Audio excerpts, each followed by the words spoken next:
एक समय की बात है, एक गांव में एक भिखारी रहता था।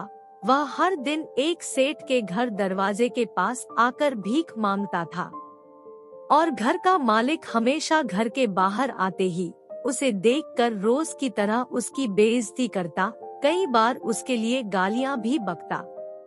वो कहता, तू जिंदा ही क्यों है? पूरी जिंदगी ऐसे ही भीख मांगेगा क्या? धरती का बोझ क्यों बना बैठा है?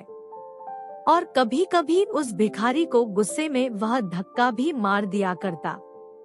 इतना कुछ हो जाने के बावजूद भिखारी के मुंह से सिर्फ यही निकलता है, भगवान तुम्हारे पापों को माफ करे, और ये कहकर वहाँ से चला जाता।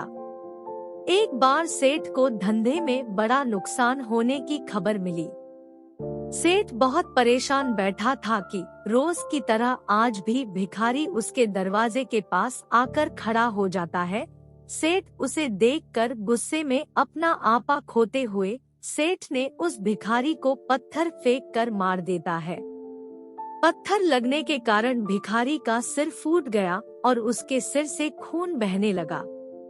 फिर भी दर्द से कराहते हुए भिखारी ने इतना ही कहा, भगवान तुम्हारे पापों को माफ करे। यह कहकर भिखारी फिर से वहाँ से चला गया। भिखारी के इस तरह के व्यवहार को देखकर सेठ सोच में पड़ जाता है।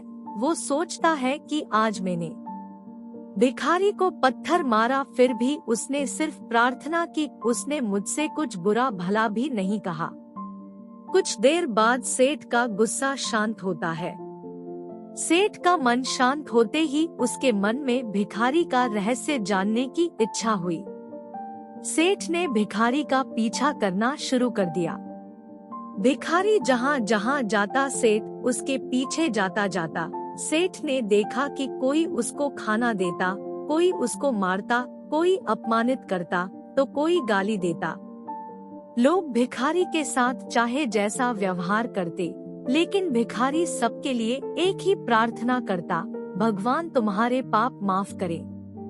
अब रात होने को आई थी। भिखारी अपने घर जाने के लिए लौटा। वो अपने घर पहुंच गया, लेकिन सेठ अब भी उसका पीछा कर ही रहा था।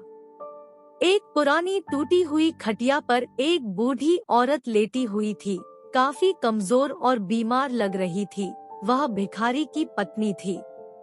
अपने पति को वापस आता देख वह खाट से उठ खड़ी हुई। पत्नी ने अपने पति के भीख वाले कटोरे में देखा, उसमें सिर्फ आधी बासी रोटी थी।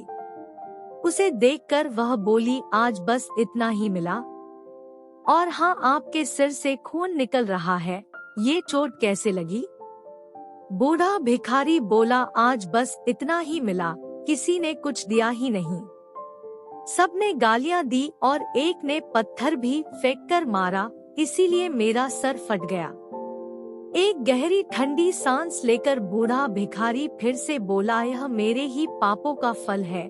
तुम्हें याद है, कुछ सालों पहले हम कितने अमीर थे? क्या कुछ नहीं था हमारे पास?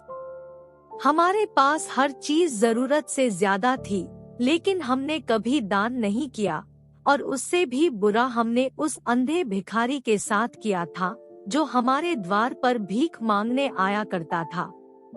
बूढ़ी पत्नी की आंखों में आंसू आ गए और वह बोली, हाँ, हम उस बेचारे अंधे भिखारी के साथ बहुत बुरा करते थे, उसका अपमान करते थे, उसे खाने के लिए रोटी की जगह कागज दिया करते, उसका मजाक उड़ाया करते और कभी कभी उसे मारा भी करते।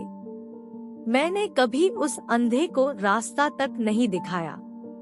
एक बार मैंने उसके मुंह पर मिट्टी भी फेंकी थी और वह हमेशा दुखी होकर यही कहता कि भगवान तुम्हें तुम्हारे किए की सजा देगा, भगवान तुम्हारे पापों की सजा जरूर देगा। उसका दिया हुआ श्राप सच हुआ और हम इस दुख भरी जिंदगी में आ गए। भिखारी बोला, हाँ, उसका श्राप सच हुआ, इसलिए मैं किसी को बद्दुआ नहीं देता। चाहे कोई मेरे साथ कैसा भी बर्ताव करे, मैं हमेशा उसके लिए प्रार्थना करता हूँ। मैं नहीं चाहता कि कोई भी हमारे जैसी जिंदगी का अनुभव करे, किसी को भी हमारे जैसे दुखों का सामना करना पड़े। वो नहीं जानते कि वह कितना बड़ा पाप कर रहे हैं, इसलिए अनजाने में हुए पाप की ऐसी सजा किसी को भी मिले मैं नहीं चाहता। सेठ वहीं पर छुपकर यह सारी बातें सुन रहा था। अब उसे सब कुछ समझ में आ गया था कि भिखारी ऐसा क्यों बोलता था। भिखारी और उसकी पत्नी ने वह आधी रोटी मिल बांट कर खा ली और भगवान को धन्यवाद बोलकर सो गए। अगले दिन वही भिखारी फिर से भीख मांगने गया। सेठ के घर के पास जाते ही रुक जाता है। सेठ ने भिखारी के लिए पहले से ही गरम रोटी उसके लिए निकाल कर रखी थी।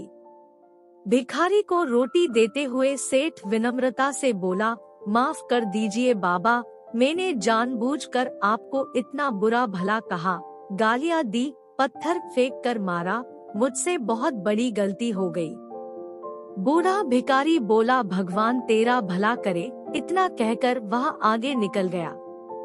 आदमी चाहे किसी के बारे में बुरा कहे या दूसरों का भला करे, लेकिन भगवान सिर्फ कर्म के हिसाब से उसको फल देता है।